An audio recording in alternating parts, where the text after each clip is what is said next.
La domination des fils de Dieu et des filles de Dieu, naturellement. Parce qu'un enfant de Dieu s'est appelé à dominer. Vous n'êtes pas appelé à survivre jusqu'à l'enlèvement. Vous êtes appelé à dominer puis à régner dans ce monde. Bingo. Donc, fidèle à moi-même, comme à l'habitude, on va aller dans la Genèse en commençant parce qu'on veut voir c'était quoi le plan de départ pour savoir qu'est-ce que Jésus est venu restaurer. Genèse, c'est pas mal au début de vos Bibles. Et on va aller dans le chapitre 1, qui est pas mal au début de la Genèse. Genèse, chapitre 1, verset 26. On va commencer par là. Genèse 1, 26. Le commencement. Ça nous dit, puis Dieu dit. Okay? Quand Dieu dit quelque chose, c'est le temps d'écouter, là. Faisons l'homme à notre image, selon notre ressemblance. Donc là, à travers cette petite phrase-là, vous venez de réaliser comment vous avez été créé, à l'image et à la ressemblance de votre Dieu. Vous n'êtes pas né comme ça naturellement, mais je prends pour acquis que si vous êtes ici, vous êtes né nouveau. Vous êtes né d'en haut. Donc, vous avez été restauré à l'image et à la ressemblance de Dieu. Je sais qu'au moment même où je suis en train de vous dire ça, votre tête est en train de vous dire, sois réaliste, regarde ta vie, tu n'es pas vraiment à l'image et à la ressemblance de Dieu. Mais ça, c'est votre tête qui est en train de vous dire ça parce que Dieu dit autre chose. Si on marche par l'Esprit, on est à l'image et à la ressemblance de Dieu. Donc ça, c'est comment vous avez été créé. Maintenant, la première phrase qu'on va lire ici, c'est pourquoi vous avez été créé. On a été créé pour plusieurs choses, louer Dieu, l'adorer, le servir, mais le premier but, le premier critère à travers lequel tout le reste passe, ça nous dit ici, est qu'il domine. Tout le reste tombe en dessous de ça. Mais le but pourquoi on est ici, c'est pour dominer. Sur quoi? Bien, toute la création de Dieu. On ne domine pas les uns sur les autres parce qu'on fait partie du même corps, mais on domine sur toute la création de Dieu. Sur les poissons de la mer, sur les oiseaux du ciel, sur le bétail, sur toute la terre et sur tous les reptiles qui rampent sur la terre. Dieu réitère encore une fois, Dieu créa l'homme à son image et il le créa à l'image de Dieu. Il créa l'homme et la femme. Et ce n'est pas tout, Dieu les bénit. Peux-tu avoir meilleure personne pour te bénir que Dieu? Tu es béni de Dieu. Qui c'est qui peut maudire ce que Dieu a béni? Personne. Quand même que quelqu'un te maudirait. Pourquoi est-ce que sa parole a plus de valeur que celle de Dieu? Si Dieu te bénit, tu vas-tu te laisser maudire par la parole de quelqu'un d'autre? Non. Si tu crois qu'il a le pouvoir de faire, il va l'avoir. Mais si tu crois simplement à Dieu, il n'y aura aucun pouvoir sur toi. Donc, Dieu nous a créés ici pour dominer, puis il nous a bénis pour le faire en plus. Qu'est-ce que tu veux de plus? Et Dieu leur dit, soyez féconds, multipliez, remplissez la terre et l'assujettissez. Et encore une fois, dominez sur les poissons de la mer, sur les oiseaux du ciel et sur tout animal qui se meut sur la terre. Donc ici, quand on lit naturellement « soyez féconds », on pense immédiatement à la reproduction, mais ce que Dieu nous dit d'abord et avant tout ici, « multipliez et remplissez la terre », c'est-à-dire de multiplier et de remplir la terre de l'image et de la ressemblance de Dieu. Parce que l'homme est l'image et la ressemblance de Dieu sur terre. Donc le but de Dieu, c'était de mettre son image et sa ressemblance sur terre, puis de demander à son image et à sa ressemblance de remplir la terre. C'est ça le but. Un fils de Dieu qui multiplie un autre fils de Dieu, qui multiplie un autre fils de Dieu, ça fait des fils de Dieu partout, puis c'est la gloire de Dieu qui est remplie partout sur la terre. C'était ça le plan de départ.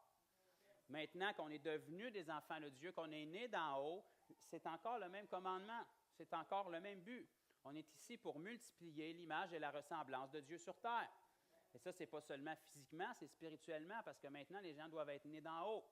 Donc, à chaque fois qu'on amène quelqu'un au Seigneur, ou plutôt qu'on amène le Seigneur à quelqu'un puis qu'il l'accepte, on vient de multiplier l'image et la ressemblance de Dieu sur terre. À chaque fois qu'on fait un disciple efficacement avec cette personne-là, on est en train de permettre à l'image et la ressemblance de Dieu de se répandre plus grandement sur terre. Dieu a dit dans l'Ancien Testament, « Certainement la terre entière sera remplie de ma gloire. » Dieu a dit ça à Moïse, Dieu ne fait pas d'erreur. Quand on regarde avec nos yeux charnels, c'est peut-être pas ce qu'on voit en ce moment, mais si Dieu l'a dit, ça va s'accomplir. Quand Dieu avait prophétisé le déluge, peut-être ça ne regardait pas de ça pendant plusieurs années, mais il est arrivé. Si Dieu a dit la terre entière va être remplie de ma gloire, elle va l'être. La gloire de Dieu sur terre, c'est nous, les enfants de Dieu. Puis Dieu nous demande de multiplier cette gloire-là, cette image et cette ressemblance-là sur terre. Donc, la première raison pourquoi on est ici, c'est pour dominer. On va aller ensemble dans Psaume.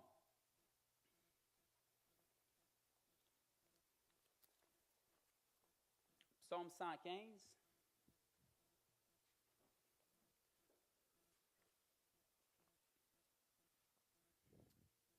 Et le verset 15. On va lire un petit verset ici qui va peut-être bouleverser les gens. Les chrétiens aiment beaucoup dire Dieu est souverain, Dieu est en contrôle, Dieu est en charge, c'est entre les mains de Dieu, on fait confiance à Dieu. C'est vrai qu'on fait confiance à Dieu, mais ce même Dieu-là nous a donné des responsabilités. OK? Dieu est souverain, c'est vrai. Est-ce que Dieu est en contrôle de tout? Dieu est en charge, mais il nous a donné du contrôle. Verset 15 nous dit, Psaume 115, verset 15, « Soyez bénis par l'Éternel qui a fait les cieux et la terre. » Donc là, on a une bonne information. C'est Dieu qui a fait les cieux et la terre. Les cieux sont les cieux de l'Éternel. Amen. Regardez ce que ça dit après. « Mais il a donné la terre au Fils de l'homme. » Pourquoi ça va mal sur terre? C'est parce qu'elle est gérée par les fils de l'homme. Donc, si ça va mal sur terre, on ne blâme pas le diable, on ne blâme pas Dieu, on blâme nous autres qui ne fait pas notre job. Naturellement, un inconverti ne peut pas faire sa job, il est déchu. Mais un enfant de Dieu qui a été restauré, il a repris possession de la terre qui y appartenait. Donc, il est responsable de ce qui s'y passe. Les cieux sont à l'Éternel, mais la terre a été donnée au Fils de l'homme. S'il y a de la pauvreté sur terre, c'est parce que le Fils de l'homme ne pourvoit pas. S'il y a de la pauvreté, c'est notre devoir de le régler. On ne peut pas régler la pauvreté dans le monde du jour au lendemain, mais si on rencontre la pauvreté, on a le mandat d'intervenir. Si on rencontre la faim, on a le mandat d'intervenir dans la mesure où on peut. Si on rencontre la maladie, on a le mandat d'intervenir. Si on rencontre un démon, on a le mandat d'intervenir. Il ne faut pas garocher ça dans l'univers à Dieu et dire « Dieu, arrange-toi avec ça ». Non, Dieu t'a mis ici sur ta terre pour que tu t'en occupes. Il t'a donné la puissance, puis il t'a donné l'explication de quoi faire. Donc, fais-le. Si tu n'entretiens pas ta maison chez vous, puis elle tombe en ruine, tu ne peux pas appeler la ville pour les blâmer. C'est ta maison. Occupe-toi-en. Ils vont t'aider, ils vont te dire comment faire, comment t'en occuper, mais c'est à toi de t'en occuper. Tu as été placé ici sur terre, la terre, c'est ta maison. Si elle tombe en ruine, ce n'est pas de la faute de Dieu. Tu ne t'en occupes pas. Donc, on a été placé ici pour régner et la terre, au départ, devait nous appartenir. On va aller dans Corinthiens ensemble. 2 Corinthiens, chapitre 4.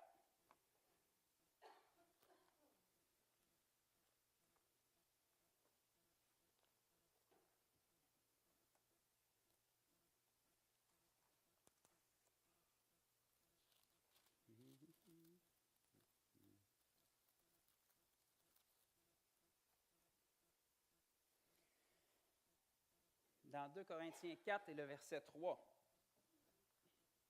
On va regarder beaucoup de versets ce matin. Vous allez pouvoir faire votre exercice biblique. 2 Corinthiens 4, 3.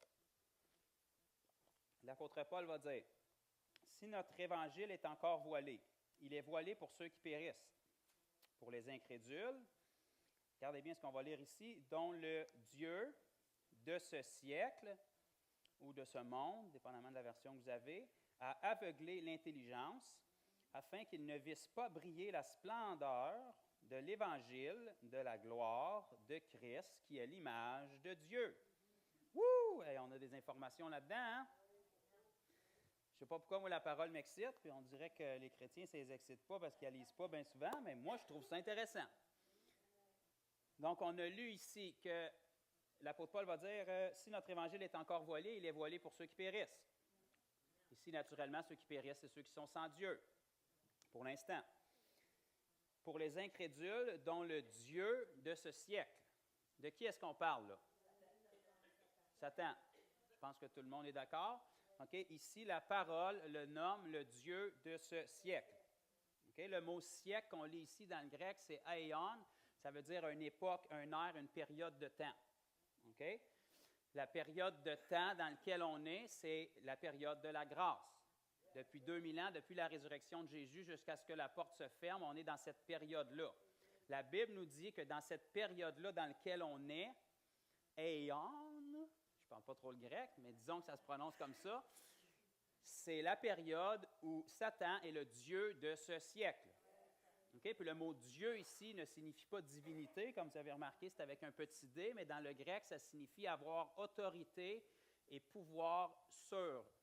C'est-à-dire que la personne qui est Dieu, avec un petit d, a autorité sur. Okay? Donc, c'est comme si vous avez un enfant, on pourrait dire que vous êtes Dieu de votre enfant. Vous avez autorité sur, il est dessous vous. Vous avez pouvoir sur. Donc, la Bible nous dit ici que Satan est le Dieu de ce siècle, a autorité sur ce siècle.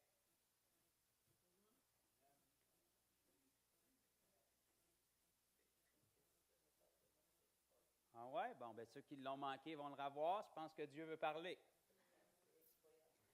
Je laisse mûrir ça, là. Je veux que vous raisonnez. Satan est Dieu de ce siècle. Est-ce que c'est Dieu qui a établi Satan pour régner sur ce siècle?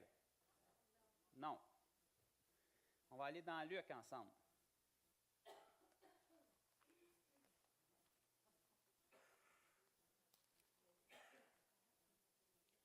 Luc chapitre 4, et on va lire 8 versets ensemble, du verset 1 à 8.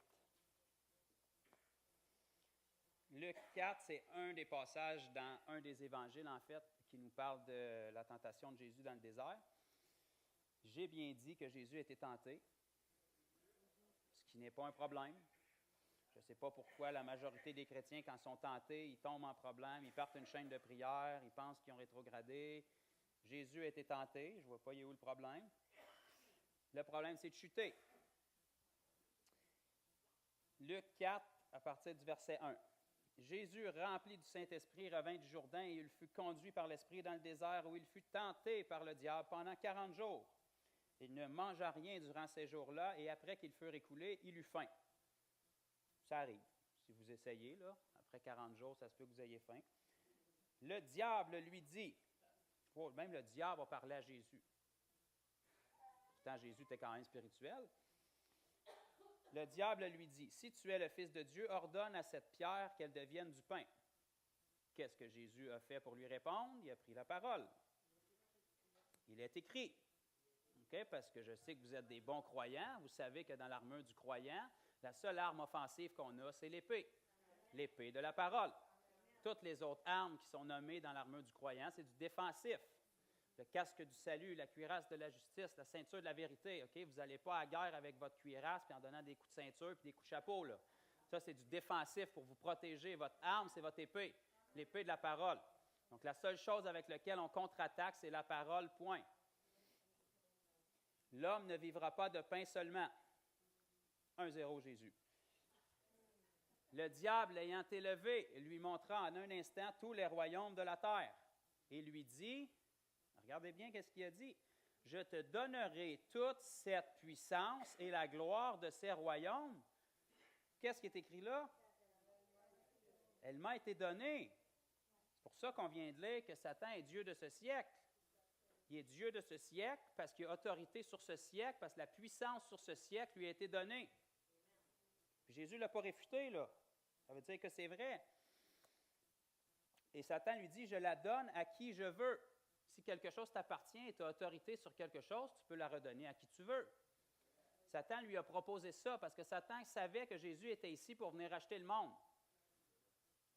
Il était en train d'y proposer, tu n'es pas obligé d'aller à la croix pour leur avoir le monde, je vais te le donner. Mais Jésus savait ce qu'il s'en venait faire. Il aurait pu l'accepter de Satan. Mais s'il l'aurait accepté, il l'aurait eu pour lui.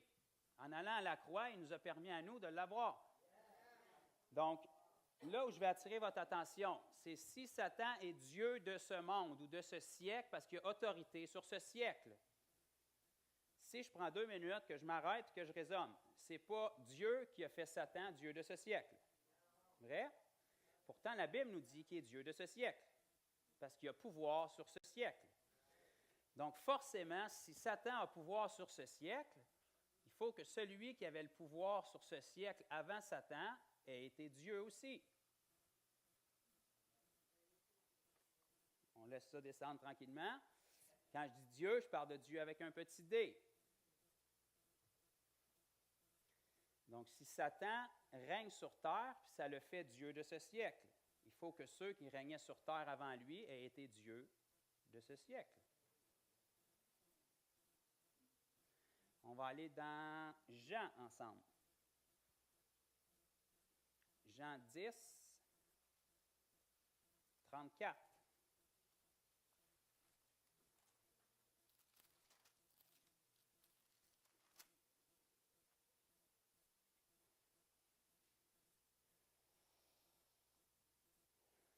Jésus est en train d'argumenter naturellement avec des religieux, ce qui arrivait souvent. Jésus avait fait plein de bonnes œuvres et leur réponse était de le lapider. Donc, soyons pas surpris quand on est persécuté. Jésus, le premier message qu'il a annoncé, là, ils ont voulu le pousser en bas de la colline. Si les prédicateurs commençaient leur carrière de ministère comme ça aujourd'hui, je pense qu'il y aurait un petit problème, hein? Ils diraient, d'après moi, ce n'est pas mon ministère, d'après moi, je ne suis pas à la bonne place. Ma première prêche, ils ont voulu me pousser en bas de la colline pour me tuer. Mais pourtant, c'est ce qu'ils ont voulu faire avec Jésus. C'est généralement un bon signe. Si tu n'as pas de persécution et que le monde t'aime tout, il y a quelque chose qui cloche. Tu es supposé déranger quelque part. Donc, dans Jean 10, 34, on ne va pas rentrer dans le contexte là, parce que je veux qu'on puisse passer à travers les Écritures. Ça nous dit, Jean 10, 34, Jésus leur répondit, « N'est-il pas écrit dans votre loi? J'ai dit, qu'est-ce qui est écrit? Vous êtes des dieux, avec un petit d. Et ceux qui veulent le prendre en note ici, Jésus fait référence à un passage de Psaume 82, verset 6. C'est le passage des livres saints qu'il a cité, qui nous dit, « Vous êtes des dieux. » On n'est pas des vers de terre, Psaume 82, 6, oui. On n'est pas des chiens, on n'est pas des moins que rien, on n'est pas des pauvres pécheurs sauvés par grâce, on n'est pas des accidents sur le point d'arriver, on ne péchera pas toute notre vie. Vous êtes des dieux, pas des divinités. Vous êtes des dieux qui ont autorité et pouvoir sur, qui ont règne sur. Sur quoi? La création de Dieu. Amen. Moi, ça m'excite. Donc, Satan règne sur ce monde. Parce que l'autorité lui appartient. Pourquoi? Parce qu'on lui a remis.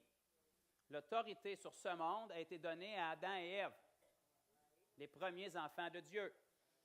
Quand ils ont été séduits par Satan, ils ont chuté puis ils ont désobéi, toute leur autorité a été remise à Satan, qui est à partir de ce jour-là devenu Dieu de ce siècle, de ce monde, de cette ère, de cette période de temps. Ça veut dire que tout ce sur quoi Adam et Ève régnaient, maintenant Satan règne dessus. Parce qu'ils ont donné l'autorité. Mais maintenant qu'on est un enfant de Dieu, on ne fonctionne plus comme ça. On a été restauré. Donc là, l'autorité a été reprise. Mais si Satan fait affaire avec des gens qui ne savent pas qu'ils ont l'autorité, il ne le dira certainement pas. Il va continuer à te dominer comme si tu étais un esclave. Si tu veux marcher dans la liberté, il faut que tu saches que tu as été libéré, il faut que tu saches t'es qui. Il faut que tu saches que même si Satan vient te tenter, il n'y en a plus de pouvoir sur toi, il n'y en a plus d'autorité. C'est un déchu, il est le même serpent qui rampait dans le jardin pour aller séduire Ève. Ce n'est pas un gros lion rugissant. La Bible nous dit qu'il se promène comme un lion rugissant. Puis parce que les chrétiens ne sont tellement pas affermis, tout de suite, ils s'imaginent un gros lion méchant. Il se promène comme un lion rugissant. Ça veut dire que c'est un perdant, puis il rugit pour essayer de faire peur au monde. Qu'est-ce que ça fait, un lion rugissant? Ça fait un rugissement tellement fort que la proie, elle a peur, elle prend panique, puis elle fait des erreurs. Puis là, n'importe qui peut l'avoir. C'est ça que ça fait. Souvent, le lion ne chasse même pas ses proies lui-même. Il fait juste rugir, il fait peur, puis quand les proies partent en panique, c'est les femelles qui les attrapent. Parce que quand ta perspective est corrompue, puis tu es en panique, tu ne portes pas attention, tu fais des erreurs. C'est ça que Satan fait. Il va t'envoyer une épreuve qui va rugir tellement fort, tu vas prendre panique, tu vas perdre ta tête, tu vas faire plein d'erreurs, puis tu vas tomber dans plein de panneaux. Okay? Ce n'est pas un lion rugissant. Il rugit comme un lion. Il veut te faire peur, il veut te faire prendre panique, il veut te faire enlever tes yeux sur Jésus pour que tu aies les yeux sur les circonstances, que tu dises, il est où Dieu? Qu'est-ce que j'ai fait de pas correct? Pourquoi est-ce qu'il m'a abandonné? Dieu ne t'a pas abandonné, tu n'as rien fait de pas correct. Tu es dans le bon chemin, il te fait peur parce qu'il veut te détraquer. Reste accroché à Dieu. Qu'est-ce que ça peut faire qu'il rugisse comme un lion? Tu sers le lion de la tribu de Juda. Le vrai lion, il est de ton bord. Laisse le perdant avec son micro rugir, là. Il ne peut rien faire contre toi. La simple preuve qu'il rugit contre toi, c'est parce qu'il sait qu'il est trop faible pour t'avoir et il veut te faire peur. Il veut t'intimider. Okay? Il sait que c'est toi qui es Dieu de ce monde. Mais la dernière chose qu'il veut, c'est que toi, tu le saches. Fait qu'il va t'envoyer plein d'expériences pour essayer de te montrer que tu ne l'es pas. Mais parce que toi, tu as la parole, puis tu connais ton Dieu, tu sais que tu l'es. Amène-les tes expériences, amène-les tes épreuves. Je vais te rappeler que je règne ici sur terre parce que Dieu est de mon bord. Celui qui est en moi est plus grand que celui qui est dans le monde. Si Dieu est avec moi, personne ne peut être contre moi. Il faut simplement croire ça. Le problème, c'est qu'on n'a pas de misère à le croire le dimanche matin à l'église, mais aussitôt que c'est le temps de le croire dans l'épreuve, là, on se questionne. Là, on devient analytique. Pourquoi? On cherche le problème. Qu'est-ce que j'ai fait de pas correct? La parole dit ça, mais je vis ça. Où est l'erreur? Laisse faire l'erreur. La parole dit ça, crois ça. Combien de temps? Jusqu'à temps que ta circonstance s'aligne avec la parole. Point final. Arrête de chercher le problème. Arrête de chercher ce que tu as fait de pas correct. Arrête de chercher quelle porte tu as ouverte. Tu as pris la porte qui est Jésus, tu as fermé les autres, c'est fini. Quand même que tu as ouvert 10 000 portes dans ton ancienne vie, tu es une nouvelle créature. Pas besoin d'aller fermer. Quand tu as pris la porte qui est Jésus, c'est l'accès vers le Père. Tu es une nouvelle créature, le passé est fini. Quand même que tu as rouvert 1000 portes, c'est fini. Crois que tu es libre, puis tu vas marcher dans la liberté. Crois que tu as été placé ici pour régner, puis tu vas régner. Quand l'ennemi va venir te tenter, bien, tu vas être capable de lui rappeler que tu es un enfant de Dieu. C'est ta terre, elle t'appartient. Tout lieu que foule la plante de mon pied, il m'appartient. Je suis un enfant de Dieu. Je ne suis pas moins que rien. Il n'y a pas une autorité qui est supérieure à moi, à part Jésus. J'ai été fait son égal. Je suis uni à lui. Tout genou va fléchir dans le nom de Jésus, mais il faut le croire. Les chrétiens font face à une circonstance, puis là, au lieu de parler dans la foi, ils confessent les Écritures. Ils garagent des Écritures, c'est la circonstance, puis sur le diable. Puis là, parce qu'elle ne bouge pas, bien là, ils se remettent en question. Ça fait juste montrer que tu n'es pas dans la foi. Ça veut dire que tu te sers de la parole comme un mode d'emploi pour essayer de tasser la circonstance de devant toi. Si tu es dans la foi, quand même que tu lances 1000 écritures sur la circonstance puis qu'elle ne se tasse pas, ça ne change rien parce que ce n'est pas ce qui se passe avec la circonstance qui détermine Dieu, c'est ta foi en lui. Que la circonstance soit là ou pas, Dieu est le même. C'est ça de la foi. Une ferme assurance des choses qu'on espère et une démonstration de celles qu'on ne voit pas. Si tu as vraiment une ferme assurance des choses que tu espères, bien, ça va faire une démonstration de celles que tu ne vois pas. Tu restes planté, tu restes affermi, même si la situation ne bouge pas, même si plus tu pries, plus ça empire. C'est bon signe. Ça veut dire que l'ennemi te tient tête. Puis c'est là qu'on va voir ta foi. Si tout bouge au moment où tu cites la première écriture puis que tu lances ça sur l'ennemi, tu n'as pas besoin de grand foi. Tu fais juste un test. Tu dis, ça ne marche pas, on va essayer cette écriture-là. C'est pas ça de la foi. Si la situation ne bouge pas, puis pourtant tu es sincère devant Dieu, puis tu dis la vérité, puis tu confesses les promesses de Dieu, si tu restes inchangeable, tu ne changes pas ta perspective, ça c'est de la foi. C'est ce que la Bible appelle de la persévérance. Puis la Bible nous dit même que si la persévérance n'est pas là, la foi, elle ne donnera rien. La foi et la persévérance héritent des promesses. Pourquoi? Parce que la persévérance, c'est le meilleur signe de ta foi. Si tu n'as pas de persévérance, tu n'en as pas de foi. Tu te sers de la parole comme une baguette magique pour tasser tes circonstances. Puis tristement, la majorité de l'Église aujourd'hui est comme ça. On est dépendant de la prière. C'est pour ça que bien souvent, quand on fait l'appel, ça se remplit. Parce que les gens veulent un coup de baguette magique. Je viens de passer 1 heure, je ne veux pas offenser personne, là, mais écoutez ce que je vous dis. Je viens de passer 1 heure à dire quoi faire pour marcher dans l'autorité puis dominer. Mais tu ne veux pas faire ça, tu veux un coup de baguette magique pour régler ton problème, puis après ça, tu veux revenir à la prochaine réunion pour avoir un autre petit coup de baguette magique. Puis chaque fois que tu vas avoir un coup de baguette magique, Dieu va intervenir parce que je crois, puis il est fidèle. Mais si tu ne changes pas ta façon de penser, à chaque coup de baguette magique, tu vas retomber dans les mêmes problèmes 2 semaines après. Parce que la raison pourquoi tu es dans un problème, ce n'est pas Dieu, c'est ta perspective qui n'est pas claire. Tu ne marches pas dans la foi, tu ne marches pas dans l'autorité. Tu marches d'un coup de baguette magique à un autre coup de baguette magique. Tu marches d'une rencontre avec la puissance de Dieu un dimanche jusqu'à une autre rencontre. Puis entre-temps, tu dis, il n'y avait pas l'onction. L'esprit n'était pas bon dans la réunion. J'aime pas ces chants-là. Moi, je préfère les vieux chants. Moi, c'est trop fort. La musique est trop forte. Il fait trop chaud. Et quelqu'un a pris ma place. Puis tu marches d'une rencontre avec Dieu à une autre rencontre avec Dieu. OK? Tu es responsable de ta vie avec Dieu, personne d'autre. Ce n'est pas de la faute de la chaise, de la fenêtre, de la musique. Rencontre Dieu, rentre dans sa présence, puis fais ce que la Bible dit.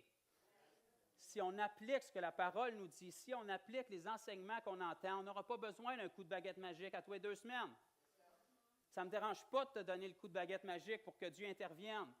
Mais ce que j'aime encore mieux, c'est de dire comment faire pour pas que j'aille à t'en redonner un autre. Dieu est un Dieu de relèvement. Amen? Mais ce que Dieu veut encore plus que te relever, c'est t'enseigner à ne pas tomber. Quand ton enfant commence à faire du vélo puis il tombe, tu le laisses-tu là ou tu vas le relever? Tu le relèves. Mais pourquoi tu le relèves? Tu ne le relèves pas pour qu'il retombe. Tu le relèves pour qu'à un moment donné, il n'y ait plus à tomber. C'est ça la volonté de Dieu. Dieu ne veut pas que tu passes ta vie chrétienne brisée puis qu'il vienne te relever puis te consoler à tous les semaines. Dieu veut t'enseigner à arrêter d'être offensé puis blessé. L'offense, ce n'est pas biblique. Tu es mort à toi-même, tu appartiens à Christ. Personne n'est supposé d'être capable de te blesser. Chaque fois qu'on est blessé, déçu, déchiré puis dépressif, c'est parce que notre perspective n'est pas claire. C'est parce qu'on ne vit pas pour Dieu, on vit pour nous-mêmes. On n'a pas eu ce qu'on voulait, quand on le voulait, comme on le voulait, puis on est déçu. La parole t'enseigne nulle part d'avoir ce que tu veux, quand tu le veux, comme tu le veux. La parole te dit de plier le genou puis de dire « Jésus est roi, point final ». Tu l'auras n'importe comment, n'importe quand. Ce qui compte, c'est ce que Jésus veut. Si tes yeux sur Jésus, bien, tu ne seras pas blessé, offensé puis déçu. Parce que même si tu n'as pas ce que tu veux, Jésus est le même. Même si tu ne l'as pas quand tu le veux, Jésus est le même. Même si tu ne l'as pas comment tu le veux, Jésus est le même. C'est ça qu'on a avec Dieu, c'est une relation. Ce n'est pas un compte de banque qui nous donne ce qu'on veut quand on le veut. Même si Dieu ne me donne pas ce que je veux, Dieu est le même. Shadrach, Meshach puis Abednego dans la fournaise ardente. Ils ont dit, on ne pliera pas devant toi, monsieur le roi. Mais faites une coche, là, je vais dans l'Ancien Testament. Ils ont dit, on ne pliera pas le genou devant toi, monsieur le roi, pour t'adorer, parce qu'on croit que notre Dieu est assez fort pour nous sauver, même dans la fournaise. Mais même s'il ne le faisait pas, on ne pliera pas pareil parce qu'on préfère notre Dieu à toi. On croit dans les promesses de Dieu. On ne connaît pas l'infini plan de Dieu. On sait, puis on marche dans la vérité, puis on obéit à Dieu. Mais même s'il ne faisait pas ce qu'on veut, quand on le veut, comment on le veut, on sait qu'on va se soumettre à Dieu. Jésus a dit des choses qui ont bouleversé ses disciples dans la parole, puis à un moment donné, ils sont pratiquement toutes partis quand il a parlé de manger sa chair et boire son sang. C'est bizarre pour nous autres, fait qu'imaginez-vous pour le peuple juif, là. Ça nous dit que la majorité sont partis. Ça veut dire au moins 51 %. Il a regardé ses propres disciples, puis il leur a dit, « Puis vous ne voulez pas vous en aller? » Puis Pierre, parce qu'il était tout le temps plus haut que les autres, il a dit, « Ben, en d'autres mots, il a dit, « Moi, je ne suis vraiment pas d'accord avec ce que tu dis non plus. Mais où irions-nous? On sait que c'est toi qui as raison. Fait qu'il va falloir qu'on s'aligne. » Amen? Fait que des fois, on devrait dire, « Je ne suis vraiment pas d'accord avec comment les choses se déroulent. Moi, je ne ferais pas ça de même. Mais vu que c'est toi qui es Dieu, bien, je vais m'aligner avec ce que tu dis. Je ne suis pas d'accord avec ce que tu fais, mais je pense que tu en sais plus que moi d'après les expériences de vie que j'ai eues. Fait que je vais me soumettre à toi. Puis je vais réaliser dans 1 semaine, 2 semaines, 1 mois, 6 mois, 1 an que tu avais raison. Puis au lieu d'avoir torturé mon âme à te désobéir puis à me questionner qu'est-ce que j'ai fait de pas correct pendant 1 mois, 6 mois, 1 an, bien, j'ai été fidèle à toi. Puis maintenant, toute bonne chose concourt au bien de ceux qui aiment Dieu. Parce que je t'aimais, j'ai été fidèle, puis même si je ne comprenais pas, ça n'a pas changé ma relation avec toi. Même si la situation qui était devant moi était très désagréable, je n'ai pas passé 8 heures en prière à prier pour cette situation-là, puis en n'ayant aucune relation avec toi. Ça n'a pas changé ma relation avec Dieu. Même quand les circonstances ne sont pas favorables, je loue Dieu et je l'adore, parce que Dieu est le même. Si tu as un problème quand les circonstances ne sont pas favorables, c'est parce que tes yeux ne sont pas sur Jésus. Tu sers Dieu pour avoir ce que tu veux. Je veux que toutes ces situations-là soient correctes dans ma vie. S'ils ne sont pas corrects, là, je vais me servir du coffre de jouets de Dieu pour régler les problèmes. Laisse faire les problèmes. La Bible dit que tu es sur terre, tu vas en avoir des problèmes. Tu en avais quand tu étais dans le monde. Puis tu n'avais personne pour t'aider. Maintenant, tes yeux sont en haut. Tu es assis à la droite du Père dans les lieux célestes. Quand même qu'il ferait tempête en bas, ça change quoi? Jésus dormait dans la tempête. Ça ne l'énervait pas parce qu'il y avait une perspective divine. Il savait ce qu'il s'en allait faire, il savait le règne qui était à venir, il savait la gloire qui allait venir, ce qu'on a lu tantôt dans la Genèse, il savait que ça allait revenir. Jésus n'avait pas une perspective immédiate, il avait une perspective d'avenir. Il savait pourquoi il était ici. C'est pour ça qu'il n'a pas accepté l'offre de Satan dans le désert. Il savait qu'il était capable d'avoir l'autorité d'une autre façon et que ça allait être plus bénéfique pour tous ses enfants. Donc, ce qui a été perdu au départ, c'est la domination qu'on a reçue, le règne ici sur terre, puis l'autorité, et puis naturellement la vie que Dieu nous avait donnée. Ce qui faisait que Adam et Ève avaient autorité sur toute la création de Dieu, c'est parce qu'ils étaient des fils de Dieu, fils et filles de Dieu, signifiant une créature créée par Dieu directement, sans l'intervention d'aucun humain entre les deux. Donc, Adam a été créé directement par Dieu. Pourquoi Jésus était le premier fils de Dieu depuis Adam? C'est parce qu'il a été créé aussi directement par Dieu, sans l'intervention d'une semence humaine entre les deux. Il est né d'une femme, mais on sait que la génétique de quelqu'un vient de la semence, donc c'était la semence de Dieu. Donc Jésus était le premier être humain qui venait directement de Dieu depuis Adam. C'est pour ça que la Bible l'appelle le dernier Adam, et qui est le frère d'une grande famille.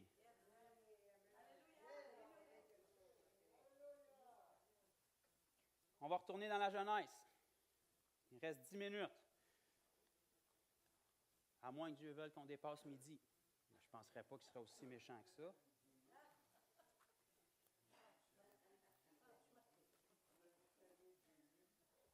On a jusqu'à midi et demi. Amen. Il a prophétisé, donc on y va pour jusqu'à midi et demi.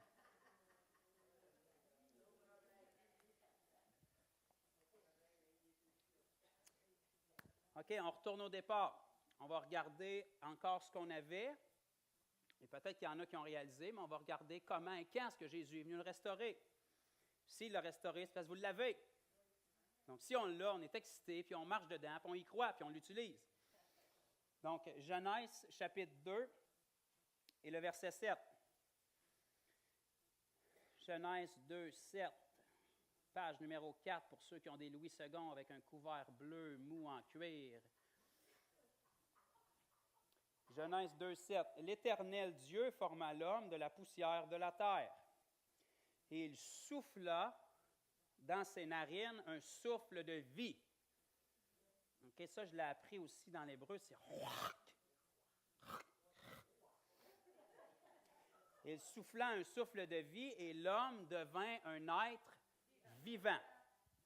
C'est comme ça que vous avez été créés à l'origine.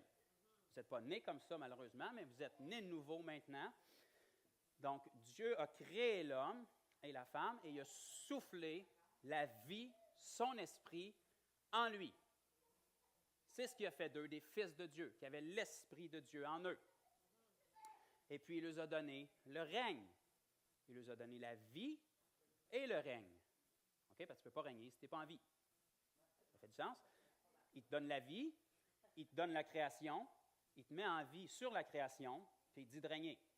Ça semble d'un bon deal pour moi. Il n'y a pas grand-chose de plus qu'il pouvait faire. OK? Naturellement, quand Adam et Ève ont chuté, ils ont perdu ça. La vie et le règne. C'est pour ça que maintenant, Satan, aux mains duquel ils ont chuté, possède le règne. Mais la bonne nouvelle, c'est qu'entre-temps, on va aller lire dans Jean, qu'est-ce que Jésus a fait.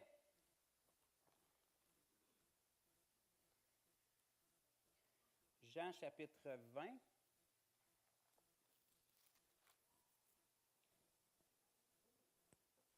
Donc, Dieu a donné la vie à nos premiers parents en soufflant le roc en eux. Jean 20,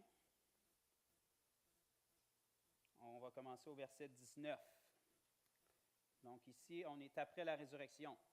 Le soir de ce jour qui était le premier de la semaine, dimanche, les portes du lieu où se trouvaient les disciples étaient fermées à cause qu'ils étaient remplis de l'Esprit et louaient Dieu pour ses bontés. Non? Non? Oh, ils étaient remplis de crainte. C'était pas dans leur meilleur move. OK, d'abord. à cause de la crainte qu'ils avaient des Juifs. Jésus vint, se présenta au milieu d'eux et leur dit, « La paix soit avec vous. » Bon, il semblerait que Jésus n'était pas trop d'accord qu'ils soient dans la crainte. Et quand il eut dit cela, il leur montra ses mains et son côté. Les disciples furent dans la joie en voyant le Seigneur. OK? Ça devrait être notre action aussi. On devrait être dans la joie en voyant le Seigneur. Verset 21. Jésus leur dit de nouveau, « La paix soit avec vous. » Il se répète. Peut-être, d'après moi, en lui montrant ses trous dans les mains puis le côté, ils ont perdu leur paix un petit peu parce qu'ils se rendaient compte de ce qu'ils avaient fait. Mais il leur a redit d'être dans la paix. Verset 21, partie B. « Comme le Père m'a envoyé, moi aussi je vous envoie. » Après ces paroles, qu'est-ce que Jésus a fait? Il souffla sur eux et leur dit, « Recevez le Saint-Esprit. » Le même souffle que Dieu avait soufflé dans Adam pour lui donner la vie qui a été malheureusement perdue, Jésus est venu le restaurer en soufflant dans ses disciples. La vie que vous aviez perdue au départ, je suis ici pour la restaurer. Je suis ici pour rétablir toutes choses comme dans le plan original. Recevez la vie. Le souffle de Dieu qui vous donne la vie. Le souffle de Dieu que vous avez reçu le jour de votre nouvelle naissance, qui n'est pas le baptême du Saint-Esprit, c'est un autre part qu'on ne pourra pas entrer dedans aujourd'hui, mais Jésus a soufflé sur eux et leur a dit, recevez le Saint-Esprit, l'Esprit de Dieu qui vous donne la vie. Car la vie éternelle, Père, c'est de te connaître, toi, le seul vrai Dieu. Donc, tu ne peux pas connaître Dieu tant que son esprit n'est pas entré en toi. C'est ce qu'on appelle naître de nouveau. Donc, ce qui avait été perdu au départ, ce que Adam et Ève avaient et qu'aucun être humain a eu entre-temps, Jésus est venu le restaurer en accomplissant le sacrifice parfait. Il ne l'a pas fait pour lui parce qu'il n'en avait pas de besoin. Il l'a fait en tant qu'humain avec les mêmes normes, les mêmes lois que nous. Il a accompli la loi parfaitement. Il a fait toute la partie difficile. Puis maintenant, il est venu nous donner la récompense. Il a soufflé son esprit. Voilà. Vous êtes restaurés, vous avez la vie de Dieu comme il vous l'avait donnée au départ. La seule différence, c'est qu'au départ, vous étiez dans un monde parfait. Maintenant, vous êtes dans un monde déchu, mais vous avez la vie pour répandre cette vie dans ce monde déchu, jusqu'à ce que le royaume de Dieu s'établisse pleinement. Donc, il nous a premièrement redonné la vie qui est son esprit. Mais on avait autre chose qu'on a lu au départ, qui était le règne, la domination et l'autorité. Mais Jésus a même pensé à ça, il l'a rétabli aussi. Donc, on va aller lire dans Luc 10, 19 ensemble. C'est un verset que mon père connaît par cœur et qu'il aime bien réciter. Je l'ai appris aussi par cœur au fil des ans.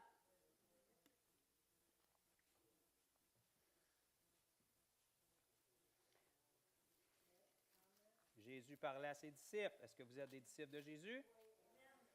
En principe, un disciple, c'est quelqu'un qui obéit à son maître. Donc, est-ce qu'on obéit à notre maître? J'imagine, je présume. Qu'est-ce que notre maître nous dit de faire dans la parole, qui est la grande commission? Bien, c'est ça, dans le fond, qui détermine qu'on est un disciple de Jésus.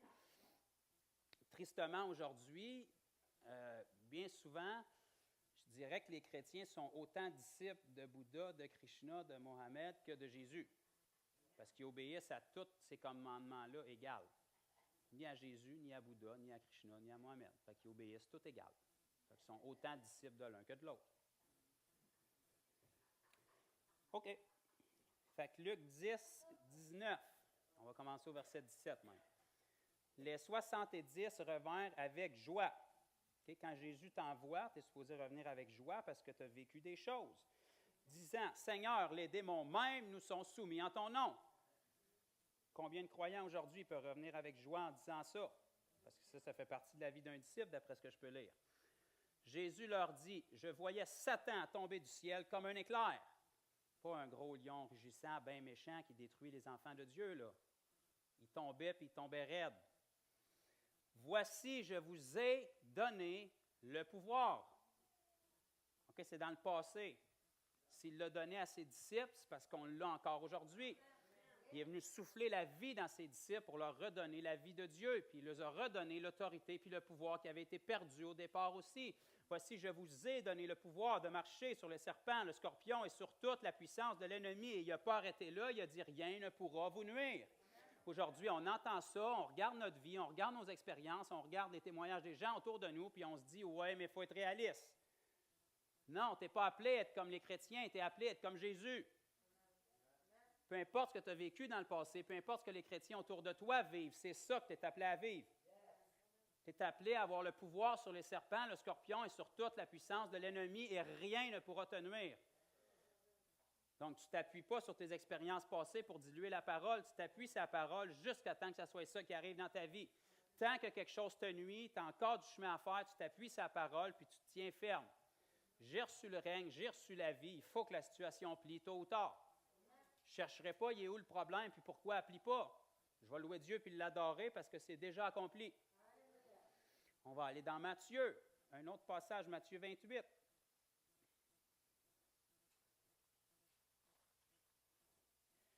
Matthieu 28, à partir du verset 18.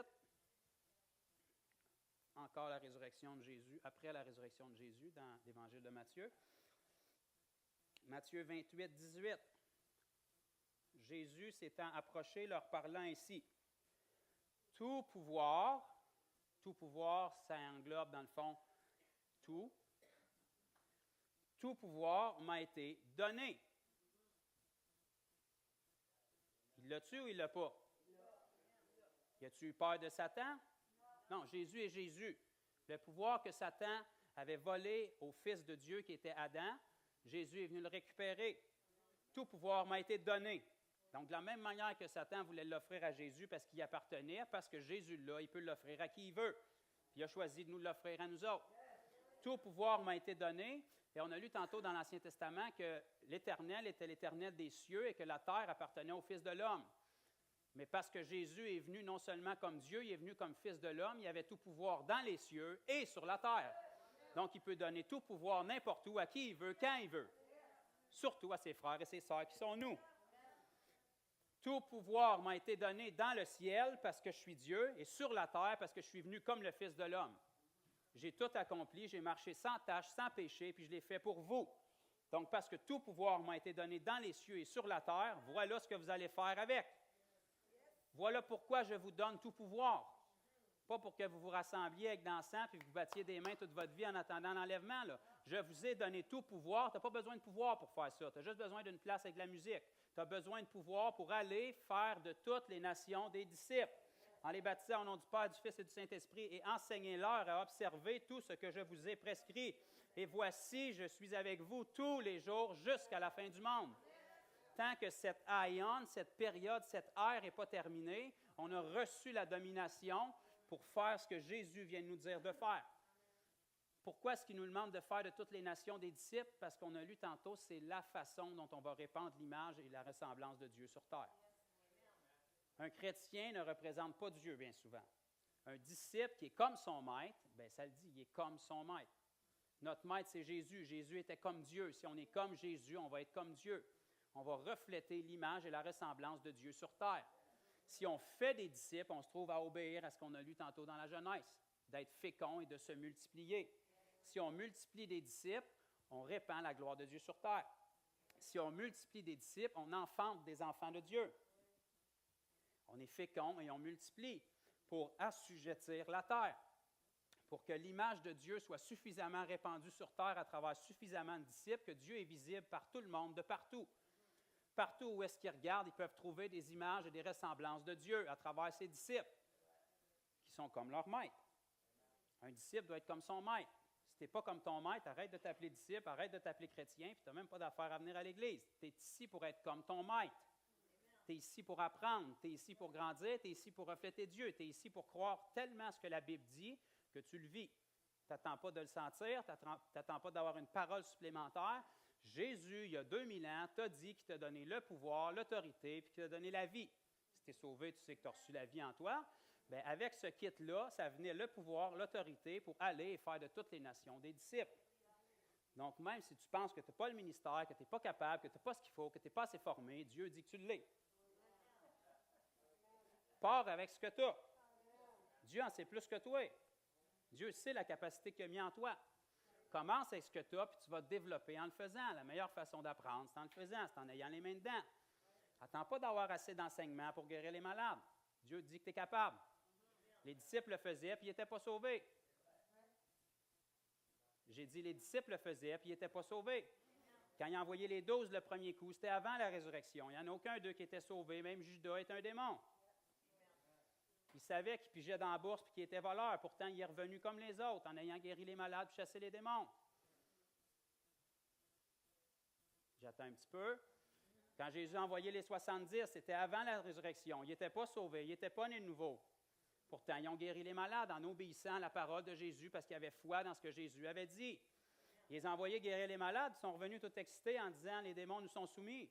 Ils ont même allumé que quand on guérissait les malades, ça se peut qu'il y ait des démons qui se manifestent et qui pliaient aussi dans le nom de Jésus, même s'ils n'étaient pas nés de nouveau encore. À combien plus forte raison, nous qui avons reçu la vie, la domination, le règne, est-ce qu'on ne doit pas marcher dans cette réalité-là? Mais je ne veux pas péter la bulle de personne, il n'y a rien de nouveau qui va vous tomber dessus pour que ça arrive. Tout ce que ça dépend, c'est si on prend nos pieds puis on va le faire ou si on reste puis on attend. C'est la seule chose. Il n'y aura pas rien de supplémentaire qui va arriver. Vous transportez la puissance puis vous allez la donner aux gens. Vous allez donner le message aux gens. C'est ce que Jésus faisait. Jésus n'avait pas toujours de révélations surnaturelles de qui il devait prier pour. Quand la femme qui était atteinte d'une perte de sang l'a touché, Jésus ne savait pas qui l'avait touché. Il s'est reviré, il a dit « Qui m'a touché? » Il y avait bien du monde dans la foule, là, mais il savait qu'une force était sortie de lui, mais il ne savait pas c'est qui l'avait touché. Jésus. Mais pourtant, il y avait la puissance, la personne est allée la chercher par la foi, puis Dieu est intervenu. Vous n'avez pas besoin d'une révélation supplémentaire qui vous dit d'aller vers telle personne pour prier pour elle. Si elle est devant vous, vous êtes appelé à aller vers elle. Si vous voyez naturellement qu'elle est malade, vous êtes appelé à intervenir. Si vous voyez que vous avez une conversation avec et qu'elle est incroyante, vous êtes appelé à lui donner le message de l'Évangile. Il faut commencer quelque part. Pour commencer quelque part, dans le fond, il faut juste commencer. Il faut trouver un quelque part, puis il faut commencer sur ce quelque part-là.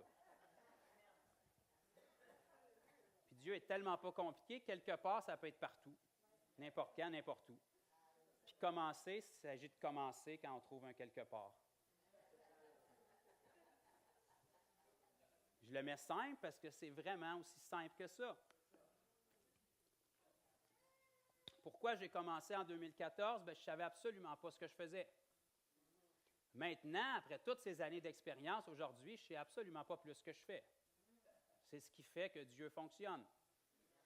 Parce que dès le moment où tu es rendu professionnel dans quelque chose, c'est toi qui es en contrôle. OK? Mais quand tu vas obéir à Dieu, Dieu sait ce qu'il fait. Quand tu n'es pas en contrôle de rien, tu tombes dans ce qu'on appelle la foi. C'est-à-dire que ce n'est pas toi qui es en contrôle, c'est Dieu qui est en contrôle. Quand tu approches quelqu'un et tu n'as aucune idée de ce que tu vas y dire, bien, tu fais confiance que Dieu dit que quand tu vas te présenter devant eux, l'Esprit va mettre les paroles dans ta bouche au moment convenable parce que tu le fais pour lui, tu as son Esprit en toi, puis Dieu veut toucher la personne qui est en avant de toi bien plus que toi tu veux. Dieu veut guérir la personne qui est en avant de toi bien plus que toi tu veux. Dieu est bien plus au courant de la situation et de la vie de la personne en avant de toi bien plus que toi tu l'es. Donc, qui on est pour répondre? Mais je suis inconfortable, je suis gêné, puis je n'ai pas la facilité de parole. Je pense que j'ai le ministère d'intercesseur. Ça, quand vient le temps de faire de quoi, tous les chrétiens l'ont. Ils ne prient pas de leur vie, mais quand vient le temps d'aller évangéliser, je ressens qu'il faut que je prie, mon frère. OK, parfait, on va prier. Combien de temps? Ben, je pense que je vais tout le temps prier. Je pense que ce n'est pas pour moi d'y aller. Je pense qu'on a besoin de se couvrir de protection avant d'y aller. Quelle protection? Tu es en Jésus ou pas? Tu as besoin d'un autre Jésus? Il n'est pas assez fort? Tu as besoin de plus de Jésus? Jésus, ce n'est pas un pourcentage. Tu n'en as pas 5 10 tu pries beaucoup, tu es plus fort. Tu as Jésus ou tu ne l'as pas? Tu l'as. La Bible dit que tu es revêtu de l'armure du croyant. Tu te revêts de l'armure du croyant. Je vais vous donner un truc, enlevez-la pas, ça va être moins long. Qu'est-ce qu'on pense de ça? À la place de se lever le matin quand on est dans la chair et de dire, bon, alors, donner 3-4 mots en langue, je ne sais pas pourquoi prier. Bon, là, mon chapeau, le casque du salut aujourd'hui, parce que je sais que mes pensées vont être attaquées. Je vais mettre ma cuirasse de la justice parce que je ne me sens pas juste aujourd'hui. Je vais mettre la ceinture de la vérité parce que je travaille d'un milieu de travail plein de mensonges. Non. C'est qui le casque du salut? C'est Jésus qui est notre salut. C'est qui la cuirasse de la justice? C'est Jésus qui est notre justice. C'est qui la ceinture de la vérité? C'est Jésus qui est le chemin, la vérité et la vie. C'est quoi les souliers qui nous donnent le zèle aux pieds? C'est Jésus qui est notre zèle. On n'a aucun zèle. Si ce n'est pas de Jésus, on n'a rien à annoncer. C'est qui le bouclier de la foi? C'est Jésus qui est l'auteur et le consommateur de notre foi. C'est qui l'épée de la parole qui est l'Esprit? L'Esprit, c'est l'Esprit du Seigneur. C'est Jésus. Donc, si tu as Jésus, tu n'as pas d'affaire à enlever ton armure puis la remettre à toi le matin. Tu n'as pas d'affaire à faire face à une situation et dire « Je suis déconcerté, j'ai oublié mon armure ». Tu es en train de dire que tu as oublié Jésus, tu es parti trop vite, il n'était pas levé encore. C'est quoi qui s'est passé? Jésus ne vient pas te visiter. Ça, c'est de l'Ancien Testament. Il vient habiter, il est venu s'établir, il a déménagé, les meubles sont rentrés, le contrat est signé, c'est scellé, c'est fini. Vous êtes unis à lui, c'est comme si vous étiez son épouse. C'est pour la vie, il est uni, vous êtes un. Vous ne partez pas sans lui. Si vous faites face à une situation, puis là, vous pensez qu'il vous manque quelque chose, bien là, vous venez de tomber dans le panneau. Parce que vous avez selon votre foi. Ce n'est pas parce qu'il vous manque quelque chose, parce que vous croyez qu'il vous manque quelque chose. Si vous croyez que vous êtes complet, puis vous croyez que Jésus était sérieux quand il a dit ce qu'il a dit, puis que la parole a la valeur qu'on dit qu'elle a quand on tape des mains ici le dimanche, bien, vous croyez que vous êtes complet. Vous croyez que vous avez tout ce qu'il faut. Nous avons tout pleinement en lui. Amen? Donc, si on approche la vie avec cette perspective-là, on sait, on n'est pas arrogant, on sait qu'on est des fils de Dieu. On ne rencontre pas les pécheurs en étant arrogant avec eux, en disant « Je ne suis pas meilleur que toi, je suis juste un pécheur comme toi, sauvé par grâce. » Non, je suis meilleur que toi, parce que je suis sauvé. Ce n'est pas de ma faute, c'est la faute de Jésus. Mais ce que je te dis, c'est que tu peux devenir bon toi aussi. Okay? On n'est pas à leur niveau, on est des enfants de Dieu. Mais la gloire ne va pas à nous, c'est Jésus qui nous a sauvés. Ils ont la même opportunité que nous, on l'avait. La seule différence, c'est qu'on l'a saisi. Je ne me rabaisse pas à ton niveau pour dire « Je pêche comme toi, j'ai les mêmes problèmes que toi, puis la grâce de Dieu me pardonne tous les jours. » Non, je suis un enfant de Dieu, j'ai été libéré du péché. Je n'ai pas d'affaire à pécher. Je ne suis pas un péché qui est sur le point d'arriver. La Bible dit qu'on est libre du péché, on est mort au péché, on n'est plus pécheur, on a été sanctifié, mis à part, justifié. Je n'ai plus rien à voir avec le péché. Si je m'enfarge dedans en cours de route, je le tasse parce que j'ai été libéré de ça, ça ne fait plus partie de ma vie. Je ne désire plus ces choses-là. Donc, je t'apporte la lumière. Je ne me rabaisse pas à ton niveau pour dire on va avoir de la peine ensemble, puis on va pleurer ensemble, mais on va rajouter des mots chrétiens par-dessus. Non, je t'appelle à sortir des ténèbres. Je t'appelle à sortir, à rentrer dans le royaume du Fils de son amour. Je t'appelle à être libéré du péché.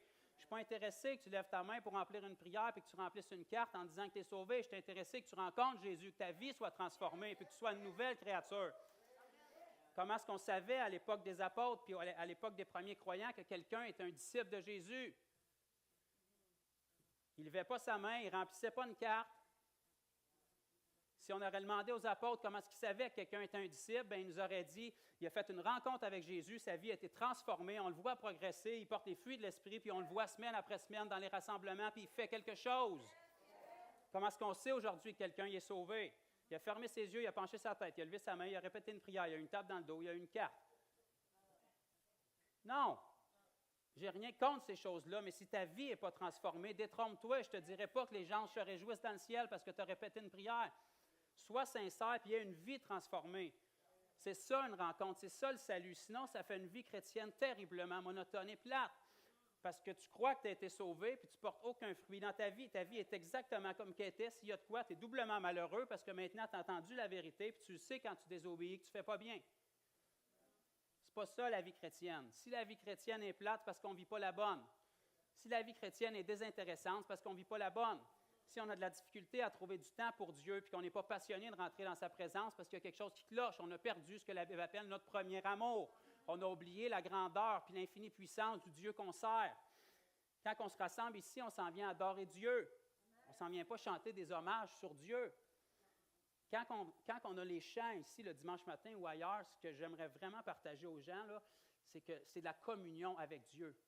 Vous pouvez prendre, des fois les chants sont faits d'une manière différente, là, mais quand on ne chante pas à propos de Dieu. On chante à Dieu. Prenez les chants et rendez-les personnels. Au lieu de dire Dieu est un Dieu qui est grand et puissant, Dieu, tu es mon Dieu, tu es grand et tu es puissant. C'est une communion, une commune union. On loue Dieu pour ce qu'il fait. On adore Dieu pour qui il est. On ne vient pas chanter ici dans le vide qu'est-ce que Dieu fait puis qui il est. On est en communion avec lui. Mon Dieu, tu es infiniment grand. Tu es digne de ma louange. On parle avec Dieu. C'est ça de la louange, c'est ça de l'adoration. Donc, prenons les chants qu'on chante et puis tournons-les en intimité avec Dieu, en communion avec Dieu. Sinon, on peut se retrouver à chanter pendant 1 heure de temps des choses sur Dieu, puis jamais on est en communion avec Dieu. Jamais on lui a dit notre cœur. On a dit des choses sur Dieu, mais on n'est pas entré en communion avec lui. On ne l'a pas loué pour ce qu'il a fait dans nos vies, puis on ne l'a pas adoré pour qui il est de sa nature personnellement. C'est ça de la communion, c'est ça louer Dieu. C'est ça venir à l'Église. C'est pour que quand on ressort avec quelque chose. C'est pour que quand on revienne la semaine prochaine, on ne revienne pas pareil. Si on revient pareil, il y a quelque chose qui ne marche pas. Soit que Dieu est tombé en panne en cours de semaine ou qu'on n'a pas obéi. Si on est chrétien depuis assez longtemps, on va revenir la semaine prochaine et on va dire « J'ai médité, puis Dieu travaille dans moi. » Ce que ça veut dire, c'est « J'ai médité, je ne veux pas obéir, fait que je me donne du temps. » C'est ça que ça veut dire. Puis là, 2 semaines après, il travaille vraiment en moi. J'y ai repensé toute la semaine. Ça veut dire que tu ne veux vraiment pas obéir, mais que tu es sa conviction. Fait que tu peux passer 1 an comme ça, que Dieu travaille, puis tu vas dire à la fin de l'année, cette année, Dieu a travaillé beaucoup dans moi à ce niveau-là. Je n'obéis pas encore, mais il travaille. Dieu est assez fort pour te changer. Il n'y a pas besoin d'1 an pour le faire. Ce qu'il veut, c'est ton obéissance. J'entends la vérité, je la reconnais, je sais que j'étais dans le champ, j'arrête, je me détourne, puis je fonce. Ça, c'est de l'obéissance. Tu n'auras pas à dire « Dieu travaille dans moi à toutes les semaines ». Tu n'auras pas à être sa conviction tous les dimanches à pleurer en avant, puis que le monde te regarde en disant « Ça, c'est un bon chrétien ». Mais pourquoi il pleure tous les dimanches? Il est supposé d'être dans la joie.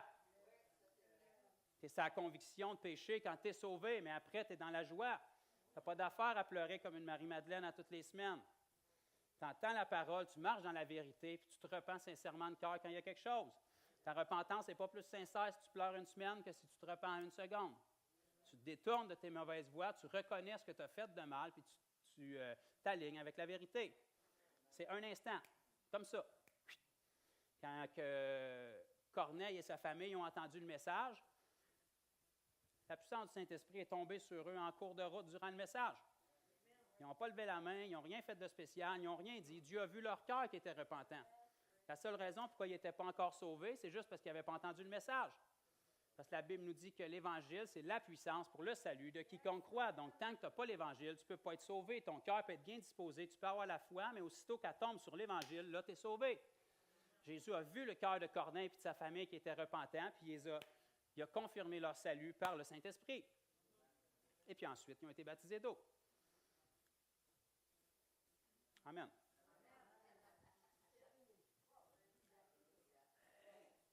On va arrêter à 20h30, je pense. Donc, est-ce que vous êtes des pécheurs ou des fils de Dieu? Est-ce que vous avez quoi que ce soit à faire avec le péché encore? La Bible nous dit dans Romains 6 qu'on est mort au péché. C'est Dieu qui a raison ou si c'est nous? C'est Dieu. Si on vit dans le péché, ce n'est pas parce qu'on n'est pas mort au péché, c'est parce qu'on s'est remis esclave du péché. La Bible nous dit que tout ce qui domine sur l'homme le rend esclave. Si tu recommences à pécher une fois que tu es un saint, tu te mets toi-même sous l'esclavage du péché. Ce n'est même pas de la faute de Satan. Lui, il en a juste profité, mais tu t'es mis sous l'esclavage du péché. Si tu commences à penser que tu as des limitations une fois que tu es un saint, ce n'est même pas de la faute de Satan. Tu t'es mis des limites. Dieu ne peut pas aller au-delà des limites parce que tu obtiens selon ta foi. Si tu penses que tu es limité, tu vas être limité. Si tu penses que tu n'as pas de limite, ou en fait, ce qui est encore mieux, si tu ne penses pas du tout, tu vas être sans limite. Dieu, il n'y en a pas de limite. Ça, c'est dans le naturel. Dieu, il est sans limite. Sa création, elle continue de s'étendre. Quand sa parole est partie, elle ne revient pas sans effet. Il a créé l'univers et il continue de s'étendre. Il n'y en a pas de limite. Il n'est pas dans une notion de temps. Il n'est pas limité comme nous. Si nous, on se met des limites, on limite Dieu. Mais on sert un Dieu qui est sans limite. Les limites sont juste ici, dans votre tête, dans vos pensées. Arrêtez de vous servir de ça, puis ça va aller beaucoup mieux avec Dieu. Quand vous voyez quelqu'un qui est en besoin, arrêtez de vous demander qu'est-ce que vous allez y dire. Parce que là, votre tête va vous donner exactement toutes les raisons pour ne pas y aller. Vous voyez quelqu'un qui est dans le besoin, courez vers lui avant même de penser. Il va peut-être trouver ça bizarre, mais vous allez casser la glace, puis vous allez commencer à lui dire n'importe quoi, mais si vous dites n'importe quoi, Dieu est en contrôle. Parce que vous lui faites confiance. Vous faites confiance que vous avez la solution en vous, puis que lui, il a un besoin. Fait que si vous y allez, Dieu est obligé d'être fidèle à sa parole. Vous forcez la main de Dieu d'intervenir pour vous. Parce que quand Dieu voit de la foi, il n'y a pas le choix d'intervenir. Il y a des non-juifs qui sont allés vers Jésus durant son ministère, puis Jésus ne pouvait pas faire quelque chose pour eux à cause qu'il devait venir pour les Juifs en premier, mais aussitôt que la foi était présente, il était forcé. Jésus ne peut pas rejeter de la foi. Dieu ne peut pas rejeter de la foi. Si on croit qu'il n'y a aucune limite, puis qu'on avance par la foi sans mettre de limite, Dieu est obligé d'intervenir. Le premier miracle de Jésus, c'est quand il a changé l'eau en vin. Et il a répondu à sa mère, « Mon temps n'est pas arrivé. » Elle n'a même pas accepté cette réponse-là. Elle a dit, « Faites ce qu'il vous dira. » Il y a de la foi, je n'ai pas le choix d'agir. Ce n'était pas planifié, mais la foi est là, je n'ai pas le choix d'agir. Okay? Pensez-vous que si vous foncez vers quelqu'un pour glorifier Dieu, Dieu n'interviendra pas en votre faveur. Vous êtes là pour lui. Vous n'approchez pas quelqu'un pour lui parler de Jésus parce que vous avez de l'air intelligente quand vous le faites, là. Ça risque d'être le contraire. Fait que si vous allez faire ça, c'est pour lui.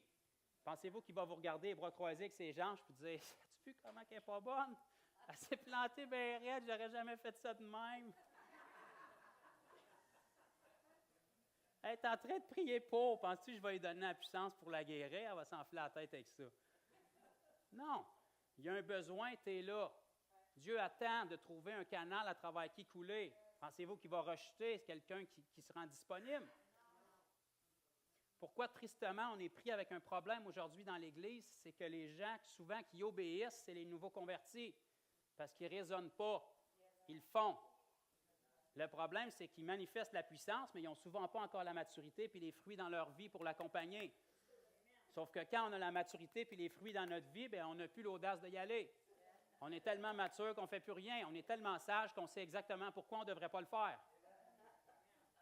Fait qu'on est aussi bien d'être un petit peu moins mature, mais de foncer sans penser, puis de faire des erreurs, mais faire de quoi? Quand même que tu fais 10 erreurs, tu as mis une semence. Si tu es tellement sage puis mature, bien, tu sais toutes les raisons pourquoi pas le faire, fait que tu ne fais pas d'erreur, tu ne mets pas de semence. Si tu fais de quoi, bien, il va y avoir de quoi.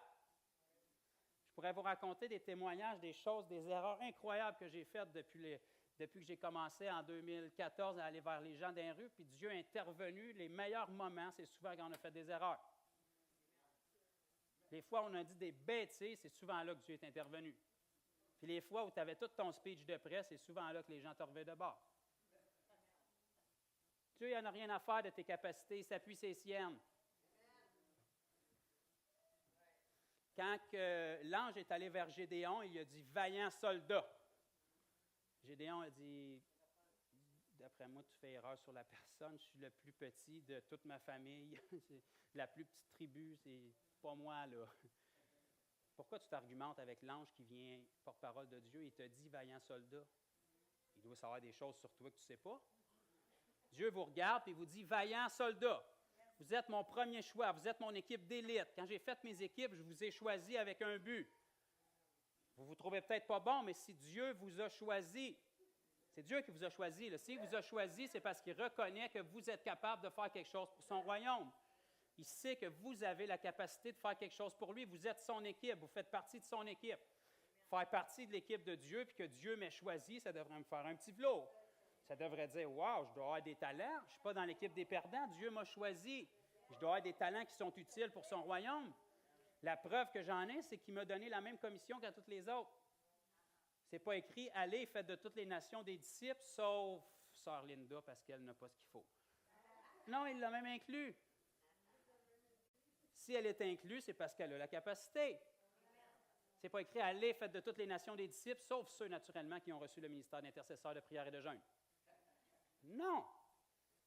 C'est écrit « Priez sans cesse », donc tout le monde est inclus, puis c'est écrit « Allez, faites de toutes les nations des disciples », donc tout le monde est inclus. Prie sans cesse, puis fais de toutes les nations des disciples. Tu es inclus, tu es dans l'équipe. Tu peux jouer à tous les niveaux, en avantage numérique, en désavantage, tu peux jouer tout le temps, parce que tu es un joueur, puis tu n'es pas appelé à être sur le banc. Tant que la partie n'est pas finie, puis je vous annonce qu'elle n'est pas finie, vous êtes en jeu, vous êtes en ligne. Donc, on a quelque chose à faire. Amen. Pourquoi? Parce qu'on a la vie, puis on a le règne. Pourquoi est-ce que Dieu nous l'aurait donné si on ne fait rien avec? Tous les fois dans la parole où on lit que Dieu donne la puissance, c'est toujours pour quelque chose. Il ne nous donne pas la puissance pour faire des conférences, là. Il nous donne la puissance pour qu'on aille chercher les gens. On se forme dans les conférences, on se forme dans les rassemblements, on loue Dieu, on le loue pour ses merveilles, on partage des témoignages quand on se rassemble. Il devrait en avoir des témoignages. Parce que c'est un paquet de boules de puissance qui se rassemblent ensemble, il devrait avoir des témoignages à raconter. On s'excite par les témoignages de l'un et l'autre parce qu'on réalise que si Dieu a fait ça à travers mon frère ou ma sœur, bien, j'ai le même esprit. Fait qu'il faut qu'il le fasse à travers moi aussi. Puis je peux même prendre Dieu au mot. Si je prends le témoignage de mon frère ou ma sœur, bien, puis je vais faire la même chose, Dieu est obligé de faire la même chose pour moi parce qu'il m'aime autant que lui ou que elle. Il m'a donné le même esprit que lui ou que elle. Il m'a donné la même commission que lui ou que elle. Donc, si Dieu fait ce qu'il fait à travers Joe, à travers Lisa ou n'importe qui d'autre, il faut qu'il le fasse à travers vous. Vous pouvez le prendre au mot, vous pouvez le forcer à agir. Si la vie d'un enfant de Dieu est différente de celle d'un autre, c'est parce qu'il croit différemment puis il fait quelque chose de différent. Si on n'est pas satisfait des témoignages dans nos vies, on n'est pas satisfait de notre relation avec Dieu, c'est parce qu'il y a quelque chose que quelqu'un d'autre fait différemment qu'on ne fait pas. Puis la première chose que je peux vous dire qui manque dans la chrétienté moderne, c'est simplement l'obéissance. C'est simplement de partager ce qu'on a reçu. Amen. Donc, partez d'ici avec la mentalité que vous avez reçu l'Esprit qui n'est pas à gaspiller, puis vous avez reçu le règne. Vous êtes exactement comme Adam et Ève avant la chute, mais vous êtes dans un monde déchu. Eux étaient dans un monde parfait. Mais vous avez reçu le ministère de restaurer toutes choses. Vous êtes des ambassadeurs de Christ. Christ, ce n'était pas son nom de famille, là. Ça veut dire Messie. Sur la boîte aux lettres de Joseph et Marie, ce n'était pas écrit ici, J. Joseph et Marie-Christ, là. Christ veut dire Messie, Seigneur, le oint. OK? Donc, vous êtes des petits Christ, des petits oints, des petits Messies. Vous venez pour annoncer le même message en Jésus, en son nom. Si vous ne l'annoncez pas, personne d'autre va le faire. C'est notre responsabilité de le faire. Amen. Puis ce n'est pas parce que notre cœur n'est pas pour les gens, je le sais. Je suis convaincu que les églises ne sont pas remplies de gens qui sont hypocrites, qui n'aiment pas Dieu. Il y en a une minorité, mais je suis convaincu que les églises sont remplies avec beaucoup de gens qui aiment Dieu et qui veulent voir plus. La preuve, c'est qu'ils veulent prier pour le réveil, ils veulent faire des événements, ils veulent aller chercher les gens. L'esprit est bien disposé parce que l'Esprit de Dieu qui est en nous, c'est ça qu'il désire. Mais la chair est faible. Et parce qu'on n'a pas appris à être spirituel puis passer par-dessus notre chair, bien, on ne fait pas le pas de plus. On ne sort pas de notre zone de confort. Puis souvent, on ne sait pas comment partager Jésus parce que nous-mêmes, notre relation n'est pas forte avec lui. On ne sait pas quoi témoigner aux gens. On voudrait leur dire « Devenez chrétien, s'il vous plaît. » Mais je ne peux pas vous dire pourquoi. Écoutez, ça a changé quoi dans ma vie? Bien, ma vie a changé il y a 25 ans. Puis depuis, ben, on a une belle église, là, on chante et tout, là. C'est pas normal, ça. Ta vie a changé il y a 25 ans, elle est constamment glorieuse depuis ce temps-là. Donc, quand tu as une vie qui est active avec Jésus, tu n'as pas de misère à vendre ton produit aux gens. Tu sais, tu possèdes quelque chose. On n'aura pas le temps d'entrer dans cet enseignement-là, mais la parole de Dieu nous enseigne de porter des fruits à maturité avec persévérance. Qu'est-ce qui est délicieux? C'est un fruit qui est mature.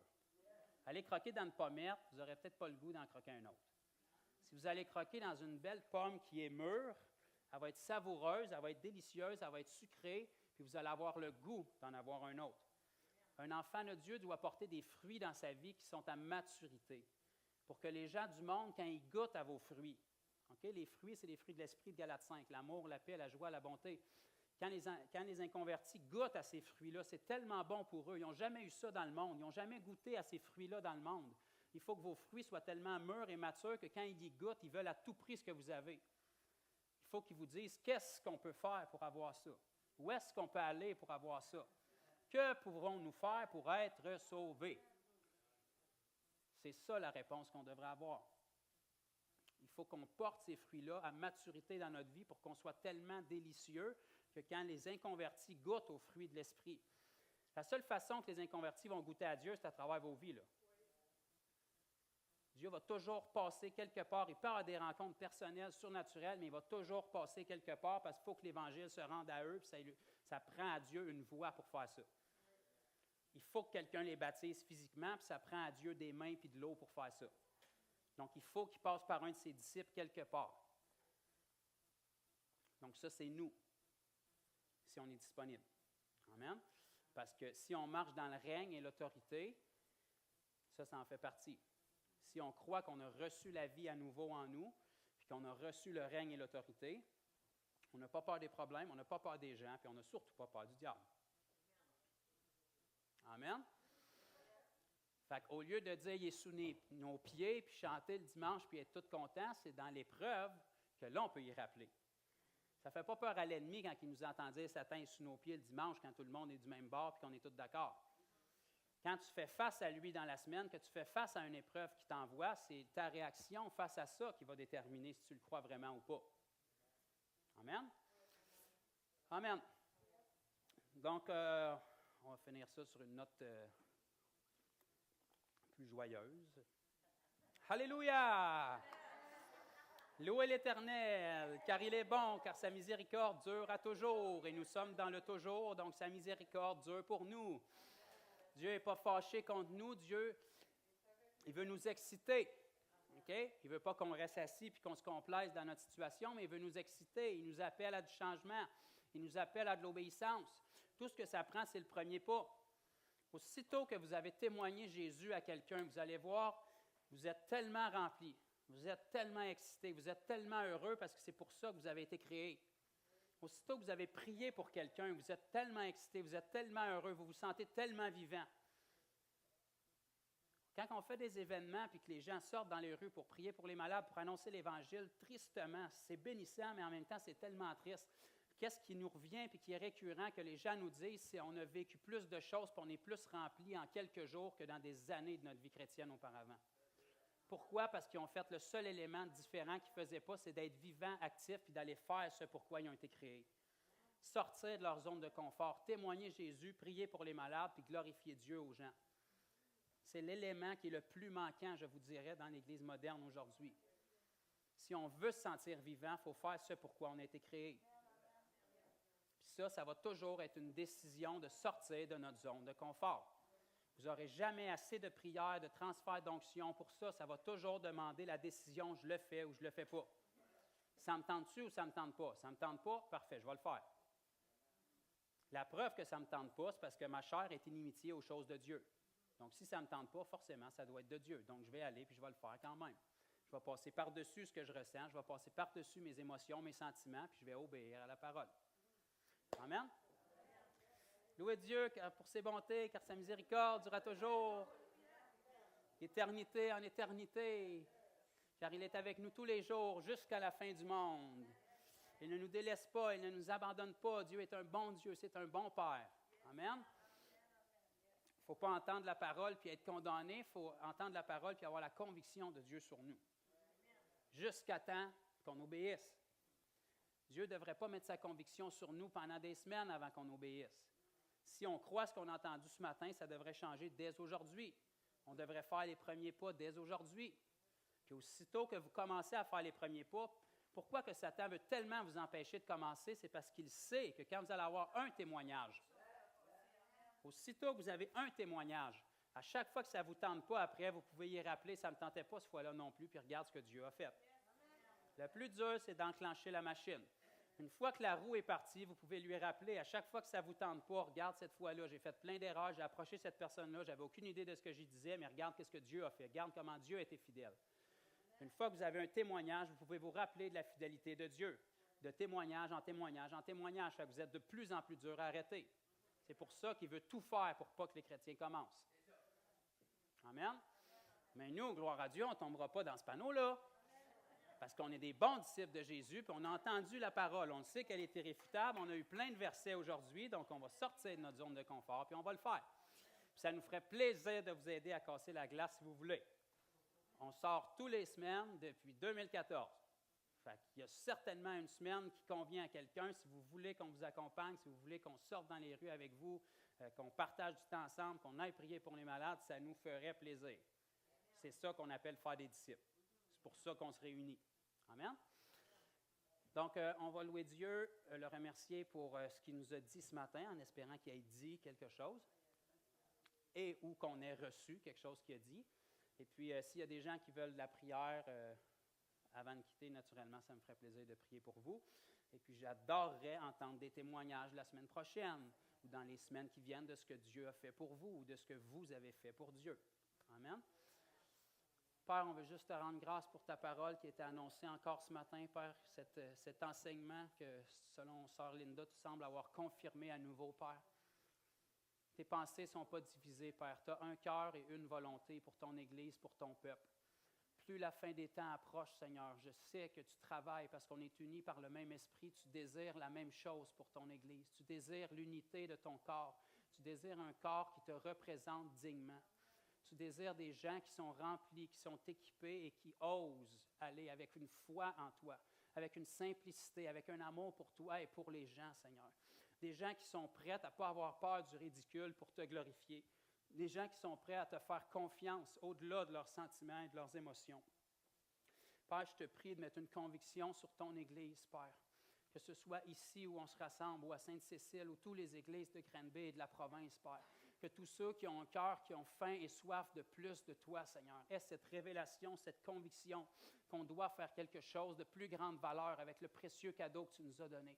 On a une responsabilité envers les gens du monde. On a la responsabilité de leur venir en aide. On a la solution à tous leurs problèmes. Aide-nous à croire cette simplicité-là, Père. Aide-nous à te faire confiance, à sortir de notre zone de confort pour qu'on puisse aller briller comme tu es digne d'être représenté, Seigneur, aux gens de ce monde. Père, je te prie pour une génération qui se tient, qui manifeste non seulement les dons de l'Esprit, mais qui a une sainteté dans leur vie, qui ont les fruits de l'Esprit, qui sont matures dans leur vie, pour que les gens du monde, comme les frères et sœurs, puissent goûter à ces fruits-là et être excités et désirer ce qu'on a à tout prix. Qu'on puisse faire connaître que notre vie soit comme l'agréable odeur de Christ répandue pour les gens du monde et nos frères et sœurs dans l'Église. Qu'on puisse avoir des vies qui sont enviables, qui sont désirables. Qu'on puisse vraiment refléter la vie de Dieu qui est en nous et le règne qui nous a été donné. Qu'on ne soit pas une nation qui survit dans ce monde, dans le quotidien, mais qu'on soit une nation qui domine. Un peuple élu, un peuple mis à part, une nation sainte qui a été sortie du monde pour appeler les gens du monde à en sortir, pour leur amener la victoire. Père, on veut te remercier pour l'honneur qu'on a d'être rassemblés en ton nom, d'avoir un lieu pour se rassembler. On te prie que ce soit toujours ton Saint-Esprit qui dirige cette congrégation, Seigneur, et tous les autres, qu'il n'y ait aucune place aux mensonges et aux erreurs, Père. Père, on ne veut pas se rassembler ici pour se motiver simplement et entendre des bonnes paroles. On veut que ce soit toi qui nous parles, qui nous transforme. On veut que nos vies puissent prouver la validité et l'efficacité des enseignements que tu apportes chaque semaine à travers tes serviteurs ici. On te prie, Père, et moi le premier, que notre vie puisse vraiment être un épître vivant, vu et lu devant tous les hommes, Père. Qu'on n'ait même pas à rouvrir notre bouche bien souvent en parole pour donner le témoignage, mais que notre vie parle d'elle-même avant toute chose. Et quand on ouvre notre bouche pour témoigner, que notre vie l'ait déjà confirmée avec force et puissance. Je te prie pour tout ce qui a été apporté à Sainte-Cécile aujourd'hui, ce que tu as dit à travers Frank, Père. Et je fais confiance que ton esprit qui nous unit annonce le même message partout où on est, Seigneur. Merci pour ce que tu fais dans cet endroit, ce que tu as fait dans le passé, puis ce que tu vas faire prochainement, Père. Dirige ce lieu. Et merci pour le cœur de disciple obéissant que tu nous as donné, qui chérit ta parole et qui veut lui obéir à tout prix avec empressement, Père. Dans le nom puissant de Jésus. Amen. Merci.